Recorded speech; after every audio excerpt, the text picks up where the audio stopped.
What's up everybody, Damian Brown here, Remax Ocean Point in Chemainus. Thanks so much for tuning in. Today I'm going to be talking about the 6th of 7 deadly sins when selling your home. I recently wrote a blog article, which I'll link somewhere below, and it's renovations and returns. And it's not to be confused with the second deadly sin when selling your home, which is deferred maintenance. So when it comes to renovations and returns, I want to talk a little bit about the why, the how, and the what. Why would somebody renovate? Quite simply, there might be lackluster areas of the home that they feel could be improved.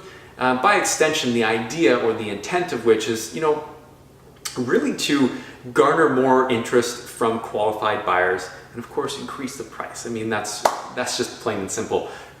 But let me be clear, it doesn't always happen that way, and especially in the market environment we're finding ourselves in now, it's less and less likely that will be the case. I'm not saying to do it or not to do it, but let me explain a little bit. And the idea of how, before we get into that, would be like, if you are going to do something, just generally put, take a more broad or more generic approach to the renovations versus a personal one. You may feel that, a dark purple or a certain green best suits the home and accentuates certain parts of it, but that may not always be the perception of the buyer. So I'd recommend maybe taking something, I don't know, look at a GQ or something like that catalog around, what type of designer whites or something like that that might really help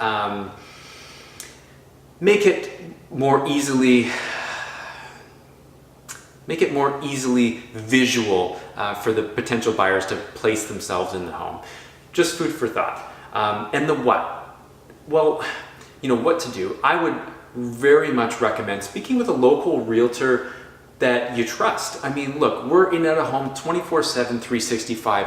We have intimate knowledge of what buyers are looking for, more importantly, what they're willing to pay for, and just as importantly, what they're not willing to pay for. So before you spend your hard-earned money, have that conversation, and see if, does it even make sense for me to change anything here? Like, will someone pay a premium to have a home that they could literally come in and completely do themselves in their own light?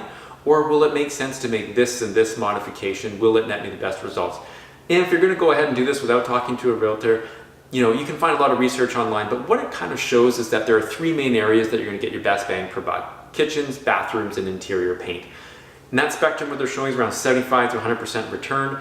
But frankly, I've seen all parts of the spectrum. I've seen people lose money with renovations. I've seen people make money with renovations, and everything in between.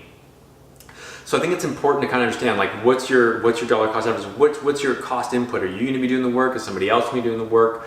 And these kind of things. And just as importantly, situational example, I have buyers that I've been working with now in the Cowichan Valley, looking at, basically a home that the sellers were sort of empty nesters. They had done a lot of amazing renovations, a really cool place. But there are a few things that, having buyers be a new family, having 2 kids, that they needed that the other home didn't have. So for instance, they had beautiful showers, had been done, floor to ceiling tiles, etc.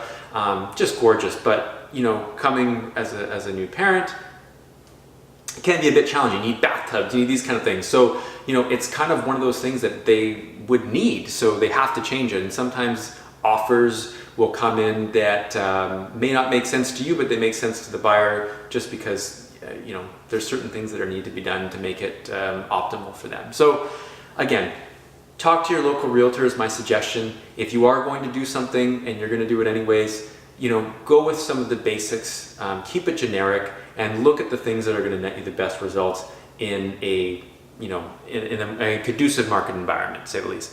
Happy to have a conversation to see what's perfect for your unique circumstance. Maybe there'll be a way that we can help increase your return on investment with your home. Feel free to reach out, connect with me anytime. Thanks for watching, and see you in another video.